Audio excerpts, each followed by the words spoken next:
Social media বা ইন্টারনেটের সেবার অগ্রগতির কারণে আমাদের জীবনযাপন যেমন সহজ হয়ে এসেছে, তেমনিভাবে এই নেটের সহজলভ্যতার কারণে মানুষের জীবনে অনেক সময় ধস নেমে আসে। কারণ এই ব্যবস্থা যেমন জীবনকে সহজ ও আনন্দদায়ক করেছে, এর কিছু দুর্বল দিকের কারণে বিভিন্ন ব্যাংক বা নামি দামি প্রতিষ্ঠানের গুরুত্বপূর্ণ ডাটা অনেক অসাধু হ্যাকাররা হ্যাক করে পাচার করে দেয় অন্য কারো কাছে অর্থের বিনিময়ে, বা সুইস ব্যাংকে থাকা টাকা হ্যাক করে অন্য দেশের ব্যাংকে পাঠিয়ে দিয়ে নিজেও লাভবান হয়। এই অসাধু হ্যাকিংই তারা পেশা হিসেবে নিয়েছে। এই হ্যাকিং শুধু বিভিন্ন গুরুত্বপূর্ণ ডাটা চুরিতেই সীমাবদ্ধ নয়, হ্যাকাররা মানুষের পার্সোনাল বিভিন্ন ভিডিও সোশ্যাল মিডিয়ায় ছেড়ে দিয়ে মজা নেয়। এতে করে সে মানুষগুলো অনেক সময় আত্মহত্যাও করে ফেলে।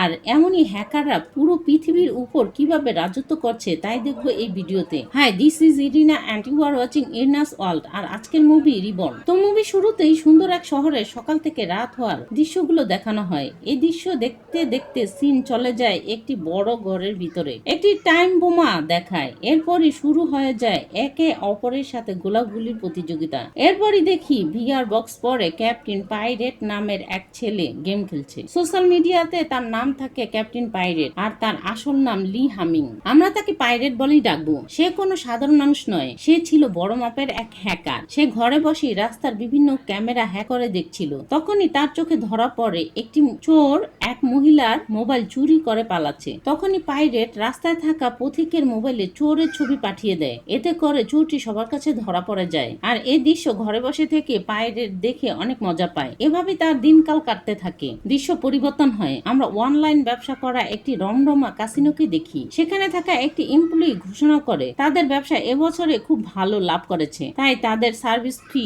10% বাড়ানো হবে বলে ঘোষণা দিলে সাথে সাথেই সকল কম্পিউটার বন্ধ হয়ে যায়। তার কিছু সময় পর কম্পিউটার স্ক্রিন ঠিক হলে অপর পার থেকে একজন হ্যালো বলার সাথে সাথেই সেই এমপ্লয়ি বলে জেব্রা। তারপরই জেব্রা ও তার গার্লফ্রেন্ড সুই ক্যাসিনো এর ভিতরে প্রবেশ করে। ক্যাসিনোতে থাকা সিকিউরিটি গার্ডরা বাধা দিতে গেলে সবার সাথে ফাইট করে ভিতরে প্রবেশ করে। স্ক্রিনের অপর পারের লোকদের জেব্রা বলে 10% না 50% হবে। স্ক্রিনে থাকা লোকগুলো রাজি না হলে জেব্রা লিফটে থাকা ব্যক্তির লিফট বারবার ওঠানামা করায়। এতে করে সে রাজি হয়ে যায় প্রাণ বাঁচাতে। এরপরই দেখি কয়েকজনের অ্যাকাউন্ট খালি করে দিচ্ছে। সবাই তো রেগে যায় জেব্রার উপর। সোশ্যাল মিডিয়াতে তার নাম জেব্রা, আর তার বাস্তবে নাম হলো জাওফি। তো আমরা তাকে জেব্রা বলেই ডাকবো। জেব্রা এখান থেকে হ্যাকিং করে অনেক টাকা ইনকাম করে সুইকে নিয়ে সিঙ্গাপুরে চলে যায় মিস্টার মৌরির সাথে দেখা করার জন্য। আর এই মৌরি ছিল জেব্রার বস। তার কথাতেই এতক্ষণ জেব্রা এই কাজগুলো শেষ করে দেখা করতে এসেছে।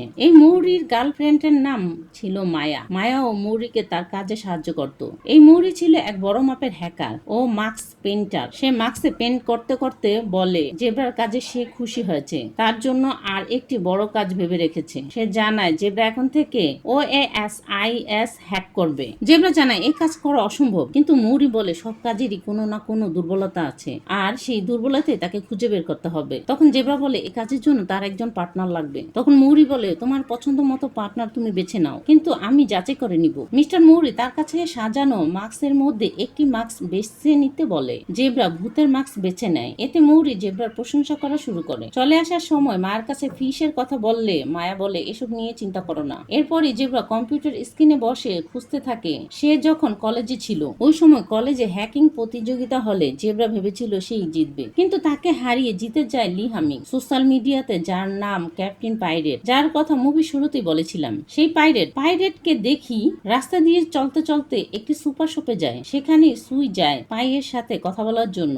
আর সুইকে প্রথম দেখাই পাইরেটের ভালো লাগে। কথা কথায় সুই একটি ক্যামেরা সেট করে দেয় পাইয়ের ব্যাগে। জেব্রা ল্যাপটপে বসে পাই কি করছে তার উপর নজর রাখা শুরু করে, আর বুঝতে পারে পাইরেট বাসায় এসে সুইয়ের কথাই ভাবছে। সুই সেই সময়ে জেব্রার সাথে রোমান্টিক মুডে কথা বলার জন্য আসলে জেব্রা আংটি দিয়ে সুইকে প্রপোজ করে দেয়। এতে তাদের মধ্যে রোমান্টিক মুহূর্তে তৈরি হয়। তারা দুজনে রোমান্স করা শুরু করে। এরপরে দেখি পাইরেটকে সব সময় নজর রাখছে জেব্রা। একজন পুলিশ কমিশনার রবার্ট আসে পাইরেটের সাথে দেখা করার জন্য। সে পাইরেটের ব্যাগে থাকা ক্যামেরাটা দেখে ফেলে। ও টয়লেটে নিয়ে গিয়ে জানায় যে জেব্রা তাকে খুঁজতে হংকং এ এসে পড়েছে, আর রবার্ট এর সাথে যোগাযোগ করার জন্য কার্ড দিয়ে দেয়। বাসায় এসে কম্পিউটার ওপেন করলে জেব্রার মেসেজ আসা শুরু করে। এসব মেসেজ দেখে পাইরেট কম্পিউটারই বন্ধ করে দেয়। পরের দিন সকালেই দেখি রবার্ট জেব্রার সাথে মিশনে পাঠানোর জন্য ট্রেনিং দিচ্ছে। দিচ্ছে আর তার সাথে সারাক্ষণ যোগাযোগ রাখার জন্য তার পকেটে থাকা পুতুল নিয়ে নেয়। এরপরে দেখি পাইরেট তার ফোনে সুইয়ের মেসেজের জন্য অপেক্ষা করে, কিন্তু রবার্টের কাছ থেকে জানতে পারে সুই আর জেব্রা একে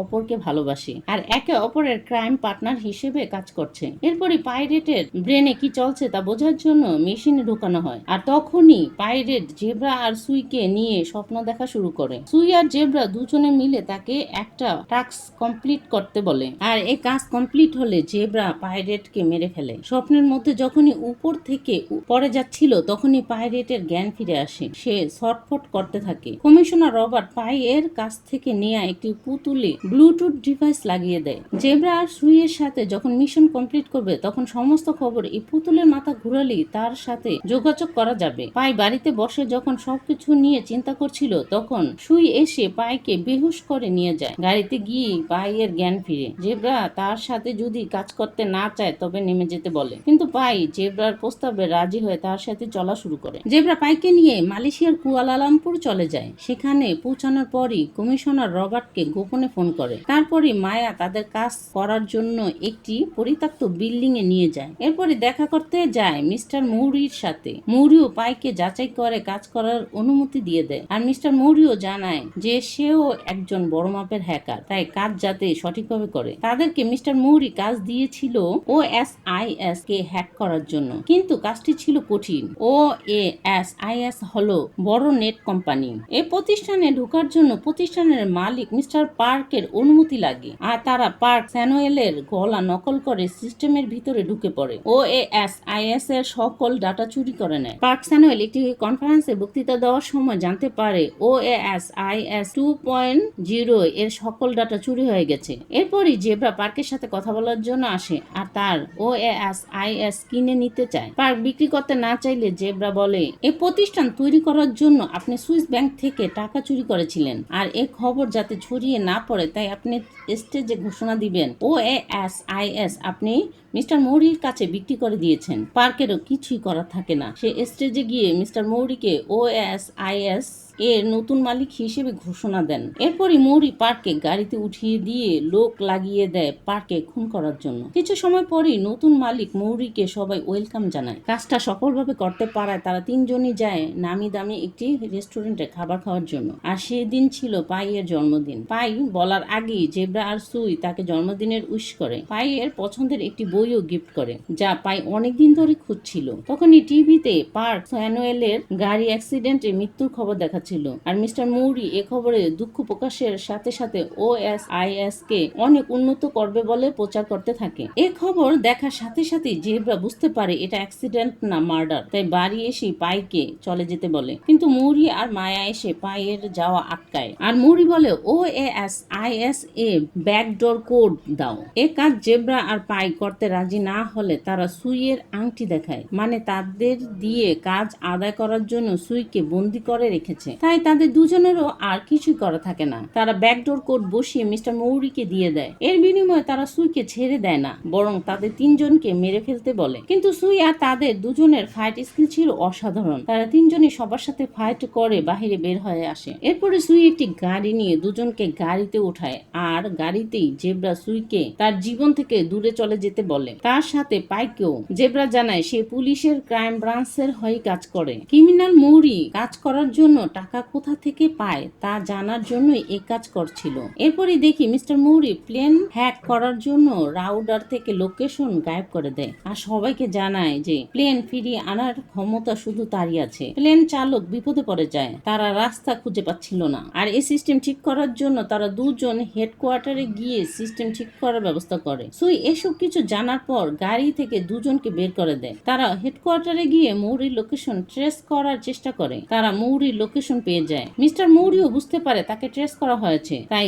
অবস্থা বেগতিক দেখে মায়াকে ফোন করে। মায়াও মৌরির গাড়ি ড্রাইভ করার জন্য চলে আসে। মায়া যখন ড্রাইভ করছিল তখন মৌরি তার হাতে থাকা ফোনের মাধ্যমে ট্রাফিক লাইটও কন্ট্রোল করছিল আর বারবার সিগন্যাল চেঞ্জ করার কারণে মায়ার গাড়ি জোরে জাম্প করলে মায়া মারা যায়। তখন মৌরি গাড়ি থেকে বের হয়ে সুইকে গুলি করে। এখানে সুইও মারা যায়। মৌরির সাথে পাই আর জেব্রার ফাইট হতে হতে দেখি ফোনের মাধ্যমে মৌরি ট্রেনেরও দরজা খোলার ব্যবস্থা করে। ওরা ট্রেনকে থামালে মৌরি আবার দৌড়াতে থাকে। তারা সামনাসামনি হলে মৌরি জেব্রাকেও গুলি করে। এর মধ্যে মিস্টার মৌরিরও গুলি লেগে বেহুশ হয়ে পড়ে থাকে। তখন মৌরির ফোন নিয়ে প্লেন ফিরিয়ে আনার জন্য রাউডারে লোকেশন পাঠানো হয়, আর এভাবেই প্লেনটি ফিরিয়ে আনে তারা দুজন। আর এই কাজের জন্য সুইয়ের কবরে জেব্রা গোলাপ আর তাদের তিনজনে মিলে যে ফটো তুলেছিল তা দিয়ে আসে। আর এভাবেই এক অসমাপ্ত ভালোবাসার কাহিনী দেখিয়ে মুভির গল্পটি শেষ হয়। সবশেষে ধন্যবাদ আপনাকে ভিডিওটি শেষ পর্যন্ত দেখার জন্য। আবার দেখা হবে নতুন কোনো মুভির গল্পের সাথে, নতুন কোনো ভিডিওর সাথে। মুভির এক্সপ্লেন কেমন হলো কমেন্ট করে জানাতে পারেন আপনার মতামত। সবাই ভালো থাকবেন ও পরিবারকে সময় দিবেন। দিন শেষে পরিবারের সদস্যরাই আপনার সবচেয়ে বড় আপনজন। ধন্যবাদ সবাইকে।